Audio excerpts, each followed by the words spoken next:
So this is what starts happening to some of us when we are with in a family life existing with, say, our parents and people. If you assume that the parent that you had 10-20 years back is the same parent you have now after 20 years and decades have passed, and they are in their elderly stages of life, and you want them to do the same optimal functions they used to do when they were in their 30s, can they do it? No. If your parent has reached 60s or 70s or 50s, and slowly in their 50s, if their health status has started reducing to a level where they can't function the same way as they were in their 30s, you have to start slowly realizing that. And if in their 70s now they are completely frail, and not all of us are very capable of handling a small short stem pencil. When it is a 1-inch pencil, many people do not know how to even write with a small 1-inch pencil or draw with a 1-inch pencil. Very few people can be able to do that.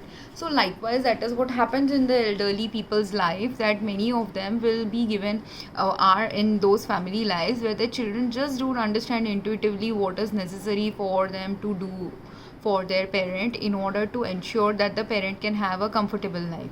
And also, you don't know how to write with a pencil because you're not supposed to maybe write often with that pencil. Maybe only in emergency you are supposed to use that pencil. Like you are, let's say you are a family where you have a elderly parent also, and you have a teenage son also. Now if you have a teenage son and an elderly parent, the elderly parent being a 1-inch pencil and the teenage son being a 12-inch pencil, the teenage son with the teenage son you can do a lot of activities. You can take your son if you like going on treks and other activities, and if you like doing energetic activities, if you want a gym partner, working out partner, and you are taking your son to be your gym working out partner, all of these you can do with your son, because the son is more active, has a lot of energy, can do longer activities with you, right? But there is again an age appropriateness. How much will your son be doing with you, how much your parent should be doing with you. And if you are, let's say, a single mom, should you also decide that other than the parent doing certain activities with you, your child doing certain activities with you, there is a time frame of your life where you're not supposed to be with any parent or child. You are either supposed to explore activities on your own or start searching for a life partner with whom you are balanced enough to enjoy those activities at the same level as you. Like while your son is a 18-inch pencil or 12-inch pencil and you are a 10-inch pencil now, having lived 30-40 years of your life, at that time you in your 40s or 50s, let's say you are in your 40s 50s and you are a divorced single mother, you are looking for a partner, or you have not even thought of looking for a partner because you were devoted completely and focused on your parent and focused on your child. But now that your child has become a 18-year-old, at 18 years of age, the 18-year-old or 20-year-old child may have their own priorities. So if you let go at that time, until 18 years of age, the child was aligned with you. But after 18 years, slowly the child is supposed to get misaligned with you, because they have to slowly, or not even after 18 years, maybe from teen years, this child has to slowly separate from you and start having their own individual pursuits in life. So at that time, you can't wield the same roles as you were doing when they were a younger child.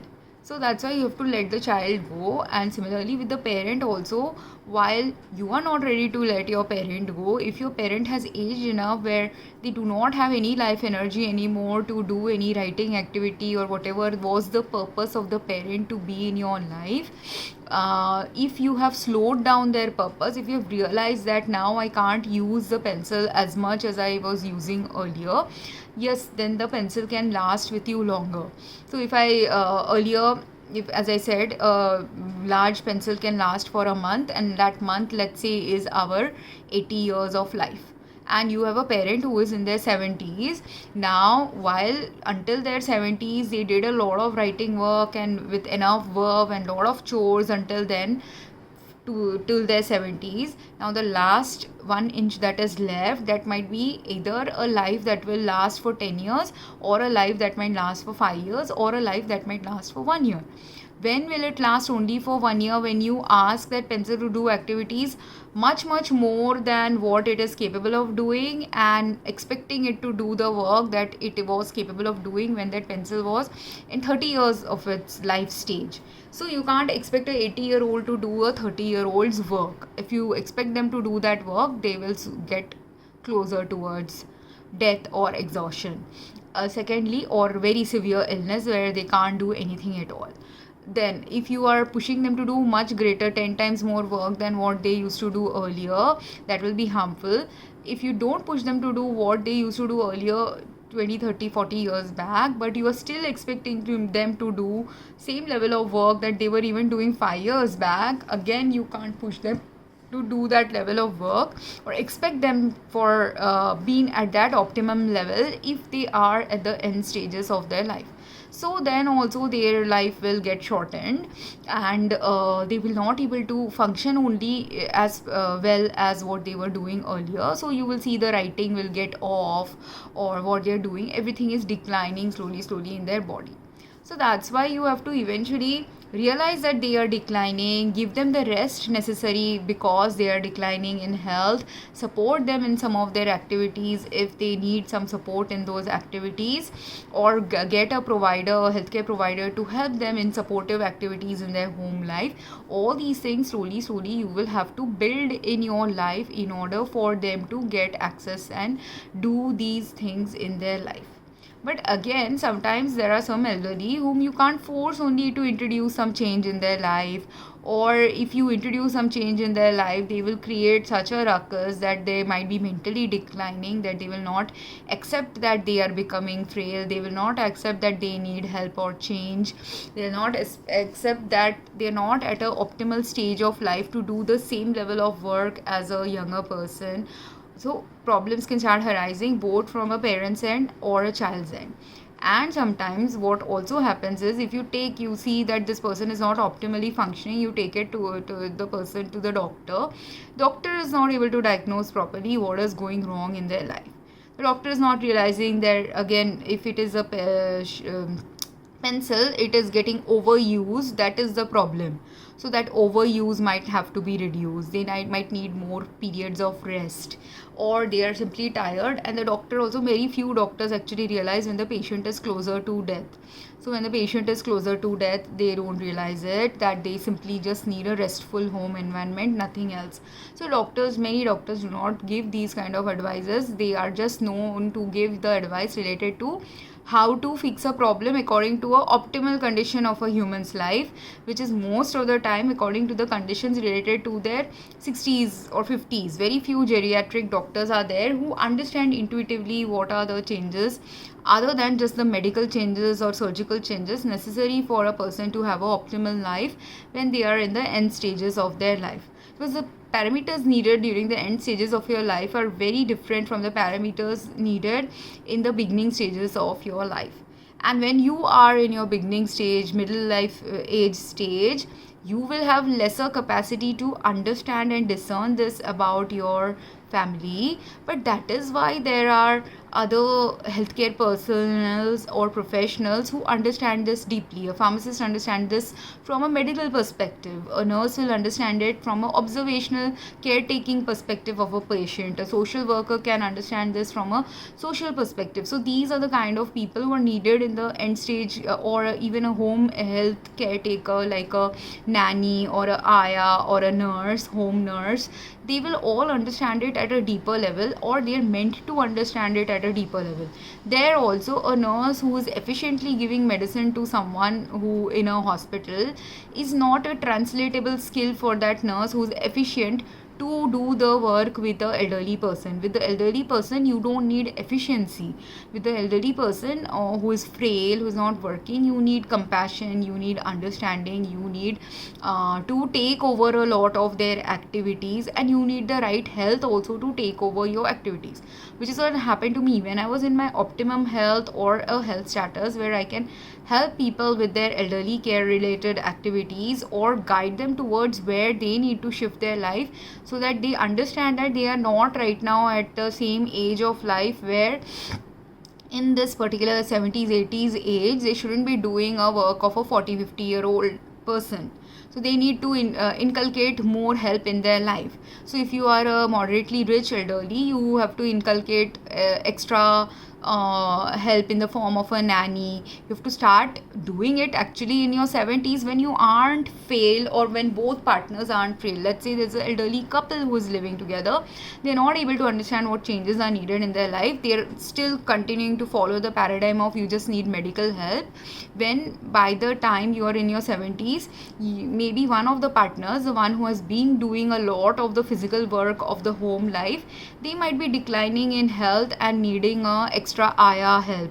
If not a extra ayah help, they are also in that declining stage where they need to now live with their grandkids, so that some happiness will be there in their life when they are interacting with their grandkids. Some quality care will elements will be present, simply because they're coexisting with their kids and grandkids. So you might need to start visiting more often your kids and grandkids than exploring life with your friends, because that person, maybe the wife, is not at that stage of life where they are up for those again long hours of travel, and they are only up for traveling until the destination where they can again sit at home and just relax.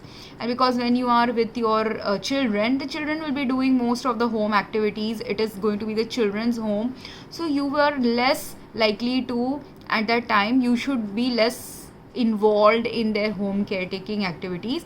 Do the home caretaking activities that you can do or you see needs to be done, but let the majority of the activities be done by your children and children's spouses, right? And because some activities will be done according to, if they live in a different city, according to the city specific conditions.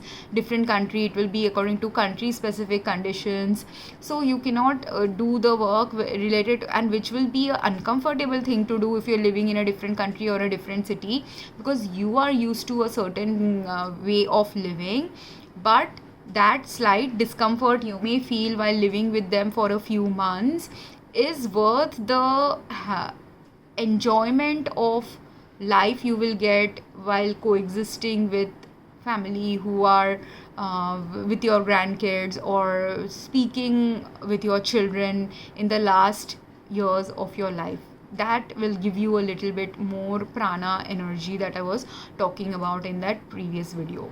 Because, and it will help you, like say you were supposed to die in 2 years or 5 years, now that you and you would die in 2 years when, if you were just traveling for fun purposes like a 50-year-old, rather than realizing that a 70-year-old needs a different kind of activity level when they are traveling. So because of that, you are getting you might die in 2 years, that you're doing over exhaustive activities. But now that you're just simply traveling to or at your children's home and going and staying with them, there you don't do these activities because you're not in your 50s and do not have that same energy as you had in your 50s. And instead you are just enjoying the comfortable homely chores and activities with your grandkids. So, and because and this is not something that only the parent needs, the grandkids also need that. If the grandkids have, while the parents are busy working in a foreign country or a foreign city, where the grandkids get what? The grandkids get the company of their grandparent, even if they don't talk with their grandparent, which I realized when my grandparents stayed with us for a few months. And both times when two of my grandmothers had stayed with us, while I, as a 10-year-old kid or a 13-year-old kid, didn't appreciate their presence in my life at that age, later on, after they passed away or they left my life, or I was doing a reflection about my childhood, I realized that value I had in my life when a grandparent was present in my life for a few months. And for me, I only got their presence for a few months, but there are so many children who can have the luxury of having a grandparent in their life for many years of their life, provided you understand that the grandparent is not at the same functional level as your parent, provided you understand that you will have clashes even with your grandparents, but you will still learn a lot of things, subtle things from them, which you may not have ever picked up if they didn't stay with you. So that's why also these are some factors people have to realize when their relationship is going off balance. Even when for decades you might have had a good balanced relationship with your partner, when sickness is happening, when illness or disability is happening, when greater changes are needed, a greater number of problems also might be happening, because you're not just simply meant to patch it up with a medicine or patch it up with some surgery. You're meant to give the right quality of life conditions to a person for them to have a good quality life in the end stages of their life. And yeah, you may think, I have vital energy, why doesn't my wife not have this vital energy? Or the wife may think, I have the vital energy, why doesn't my husband doesn't have that vital energy? It's because while the man may in a relationship where the wife is having less vital energy and needing more rest, it is simply because both of you are not having the same period of life that is going to emerge next for you in the last few decades of your life. One partner is meant to die either 2 years down the line or 5 years down the line. That is decided. Now which trajectory will unfold will depend on the life circumstances of that person. Same way, the other partner who is more versatile and even now has maybe the same energetic level as a 50-year-old. So because that will happen, there will be one partner who may still have the energy of a 50-year-old even though they are in their 70s, and another partner who is in their 70s does not have the same level of energy as a 50-year-old, or same prana or same long life that they have remaining right now in that stage of their life. So the one who has the vitality, they may be having the energy to live another 10-20 years. And that's why also they are possibly doing those activities where they want to travel the world and do long journeys to some religious place or something like that. But if you are getting misaligned, again you have to realize, either you go and do find a middle ground. If you find a middle ground, then what will happen is, the person who was if you are just doing the activity of the more vitally energetic person of the family, then this person will die in 2 years. But let's say you found a middle ground, that instead of going 5 times a year to 5 different touristy places, now you've decided only 2 times a year you will go to touristy place, and 1 time a year you will go and visit your grandkids. You're doing that, maybe, or 1 or 2 times in a year you're visiting your grandkids. You have 2 children, you first visit your boy child and his family, stay there for 2 months. You go and visit your girl child and their family, stay there for 2 months. You go and do 2 traveling trips. If you have done that, maybe their life will get extended from 2 years to 3 or 4 years, depending on how much you have taken the weakest member of the family's needs. But if you didn't take care of the weakest member of the family's needs, how much ever you give them medicine, how much ever you give them what you know is the right thing for them, if you actually didn't do what is the right thing for their health or them to have a good quality life or good thriving conditions in their life, eventually in their whenever they were meant to die, that timeline will unfold. So if they were based on the life conditions, if everything is really bad, they will die in 2 years. If everything is moderately okay, they might die in 3 or 4 years. And if everything is absolutely to the optimum level that that person can have given the circumstances of their life, socioeconomic condition and everything else, they might live another 5-6 years. Right? And these 3 timelines will be showing up. If those who are astrologers, they will see that possibly for a person in their palms, if you're doing a palm reading, or if you are actually a good quality doctor or a healthcare provider, even any healthcare provider who has this attunement, intuitive understanding of what is going right or wrong in some person's life, even a quality healthcare provider can understand this about a person. I understand this about a person, that's why I'm making a video about this.